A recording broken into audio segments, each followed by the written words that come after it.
You've spent hours, maybe even days, making every single line of your resume perfect.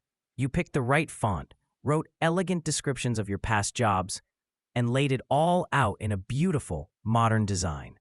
You hit submit feeling proud, sure that this is the one, and then crickets. Nothing. Another application vanishes into the digital void. What if I told you that your perfect resume was probably never even seen by a human? What if the very things you thought made it look professional, the clean two-column format, the custom font, the cool graphic elements, are the exact reasons it was silently rejected by a robot? I'm not just guessing here. It's a fact of the modern job market. An estimated 75% of resumes are filtered out by automated software before they ever reach a hiring manager. These systems, known as applicant tracking systems, ATS, are used by nearly 99% of Fortune 500 companies. Even worse, they can weed out highly qualified candidates simply because their resumes aren't formatted for a machine. Today, we're pulling back the curtain on these invisible gatekeepers. I'm going to show you the simple, almost unbelievable mistakes that are getting your resume tossed in the digital trash, and I'll give you the exact strategy you need to finally beat the system, get past the robots, and land the interview you deserve. Before we fix the problem, you need to understand the system. It's not a person, and it's not some hyper-intelligent AI judging your life's work. It's a piece of software called an applicant tracking system, or ATS. Think of an ATS as a digital bouncer for a packed nightclub. When a popular company posts a job, they might get hundreds, if not thousands, of applications. It's impossible for a human to read every single one. So they use an ATS to do the first cut. The software scans every resume and filters out the ones that don't meet a list of criteria. It's a tool for efficiency, but for you, the job seeker, it's often just a wall of frustration. Here's the part you absolutely need to get. The ATS is not trying to find the best candidate. It's not smart enough for that. Its only job is to find the most compliant resume. It's a data parsing machine looking for specific keywords, formats, and section headings. If your resume deviates from what it expects, it gets confused. And when an ATS gets confused, it doesn't try to figure things out. It just flags your application as a no and moves on. This is why you can be perfectly qualified for a job, have years of amazing experience, and still hear nothing back. Your resume wasn't rejected by a person who thought you weren't good enough. It was likely discarded by software that simply couldn't understand it. Your first challenge isn't to impress a human. It's to create a resume a machine can read perfectly. Let's start with the single biggest reason you're failing that challenge. If you only remember one thing from this video, let it be this. Keywords are king. The ATS is basically a search engine. A recruiter tells it, find me resumes that have these skills, and the software scans every document to find them. If your resume doesn't have the right keywords and phrases from the job description, you might as well be invisible. You can't always count on the machine to understand synonyms. While many modern ATS platforms can recognize related terms, older or simpler systems are very literal. To be safe, you should assume the one you're facing isn't that smart.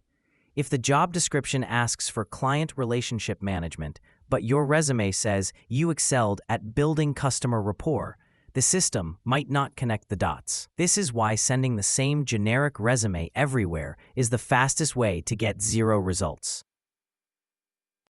To get past the filter, your resume needs to be a strong match for the keywords in each job description. This means you need a tailored resume for every single job you apply for. So, how do you do this without wanting to pull your hair out? Here's the system. First, grab the job description and treat it like a cheat sheet. You can print it out or copy-paste it into a document. Go through with a highlighter and mark every skill, qualification, piece of software, and responsibility they mention. This is your keyword checklist. Second, open your resume and compare it to your checklist. Where are the gaps? If the job calls for budget forecasting and you don't have that exact phrase, find a natural place to add it. assuming you have that skill, of course. Third, weave these keywords into your experience. Don't just stuff them in a skills section at the bottom. It's much more powerful to see them in the context of your achievements. Let's look at a quick before and after. Imagine the job description is full of keywords like content strategy, community engagement, and brand growth. A generic before bullet point might say, responsible for managing the company's social media accounts. That's passive, it's boring, and it misses all the keywords. Now let's tailor it. The after version could be, drove a 45% increase in brand growth by developing a data-driven content strategy that boosted community engagement by over 60%. See the difference? This version is packed with the exact keywords the ATS is looking for: brand growth, content strategy, and community engagement. It also uses a strong action verb and a hard number, which we'll get to in a bit. It proves you didn't just do the job, you killed it, using the exact skills they want. This is where so many talented job seekers go wrong. You want your resume to stand out, to look sleek and modern. You find a slick template online with 2 columns, stylish icons for your contact info, and maybe a little progress bar to show your skill level in Photoshop. It looks fantastic, but to an ATS, it's a disaster.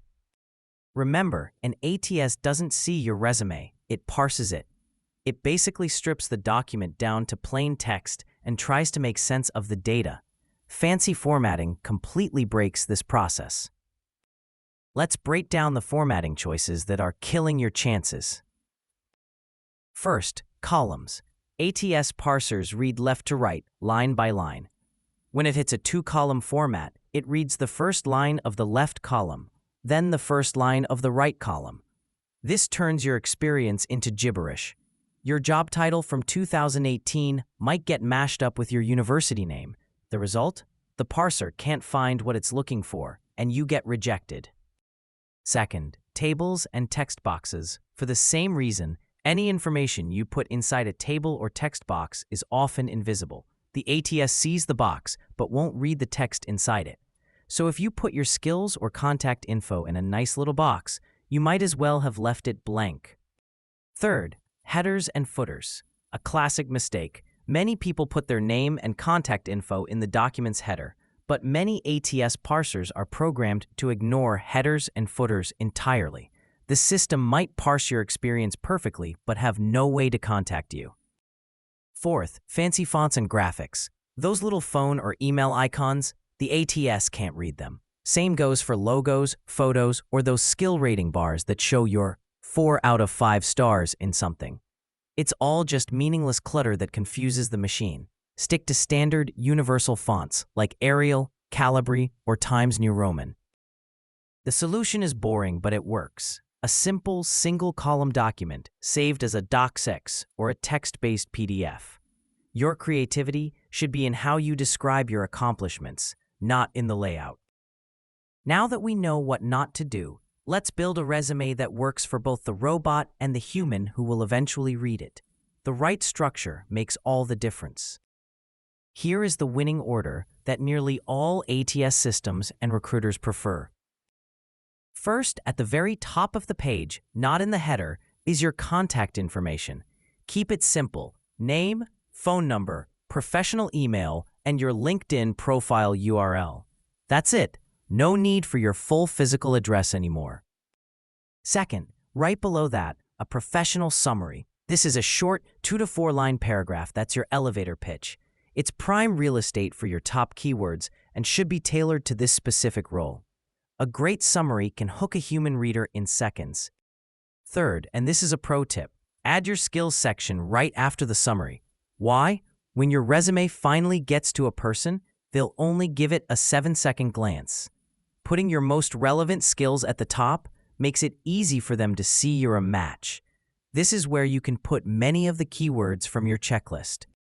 Fourth is the main event, your professional experience. List your jobs in reverse chronological order, most recent first. For each role, include your job title, company, location, and dates. Then, use bullet points for your accomplishments. And this brings us to a crucial formula. Don't just list your duties. Every bullet point should be a mini success story using this structure: action verb plus quantifiable result plus how you did it.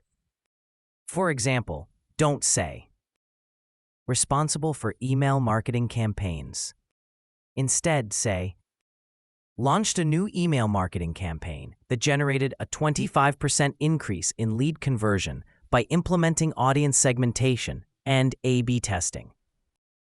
This is so much more powerful. It leads with a strong action verb, includes a concrete number, and explains how you did it, which shows off even more skills. Finally, after your experience, add your education section. You can also add sections like certifications or projects if they're relevant and strengthen your case. This clean, predictable structure works every time. It feels a little ironic, right? We're trying to beat these robots, and now I'm telling you to use AI. But it's true. Tools like ChatGPT can be an amazing assistant in your job search if you use them correctly. First, what not to do.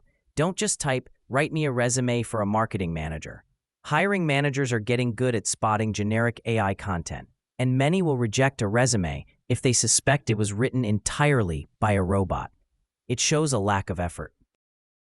Instead, use AI as your expert analyst. The best way to use AI is for keyword identification. Copy the entire job description, paste it into ChatGPT, and use a prompt like this. Analyze this job description and identify the top 15 keywords and skills. Categorize them into hard skills, soft skills, and qualifications. In seconds, you'll have a perfect checklist of what the ATS is looking for. This is a massive time saver. The second smart way to use AI is to punch up your bullet points. Let's say you have a weak bullet point like, wrote weekly reports. Ask the AI, rewrite this resume bullet point to be more impactful for a data analyst position. Make it results-oriented and include the keywords stakeholder communication and data visualization. The AI might spit out something like, synthesized complex data into actionable weekly reports, using advanced data visualization to improve stakeholder communication and inform key decisions. That's a brilliant starting point that you can then edit to be 100% true to your work. The goal is to combine the machine's analytical power with your human experience. Let AI do the heavy lifting, but you must be the final editor to make sure your resume sounds authentic, powerful, and most importantly, like you. We've touched on this, but it's so important it deserves its own section. If you want to move from the maybe pile to the must interview pile, you have to quantify your accomplishments. Numbers are the universal language of achievement. They are persuasive and prove your value in a way words alone cannot. From a recruiter's perspective, which of these is more compelling? Improved team efficiency, or reduced project completion time by 15% by implementing a new workflow software? It's not even close. This is where people often say, but my job isn't in sales, I don't have numbers. That's a myth. Almost every single job has things you can quantify. You just have to think in terms of time, scale, and frequency. Let's look at some examples. For an administrative assistant, did you support a team? Provided daily support to a team of 12 senior executives. That's scale. Did you manage schedules? Coordinated over 50 complex international travel itineraries per quarter. That's frequency and scale. For a graphic designer, how many projects did you work on? Delivered 20+ unique design projects per month, including web banners and social media graphics. That's frequency. Did your design have an impact? Created new ad creative that resulted in a 30% higher click-through rate. That's impact. For a teacher, how many students? Developed a new curriculum for 150+ students across 5 classes. That's scale. Did your methods work? Improved average student test scores in reading by 10% over 1 semester. That's impact.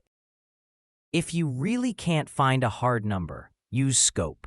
How many people were on your team? How many customers did you help a day? How big was the budget? Dig deep and find the numbers. Adding just a few quantified achievements to each role will elevate your resume above the competition. It turns you from someone who just had a job into someone who delivered real, measurable results. Let's bring it all home. Your resume feels invisible because it's being judged by a machine that speaks a different language. To get past the robots and into human hands, you just need to change your strategy. 1. Tailor your resume for every job. Use AI to help you find the exact keywords and weave them into your experience. 2. Use brutally simple, single-column formatting. No columns, no tables, no graphics, no headers. Stick to standard fonts. 3. Structure it logically. Contact info, a keyword-rich summary, a skills section, then your experience with powerful, quantified bullet points. 4. Use AI as your analyst, not your ghostwriter. Let it help, but you must be the final editor. 5. Quantify everything you can. Use numbers to prove your impact. I know this is more work than just blasting out a generic resume, but the job market isn't about volume, it's about strategy. Sending 10 targeted applications that get you interviews is far better than sending 100 into a black hole. You are more than qualified. You just need to make sure the digital gatekeepers can see it. You got this. If this was helpful, make sure to subscribe for more no-nonsense career advice. And check out this next video on how to nail the "Tell me about yourself" question.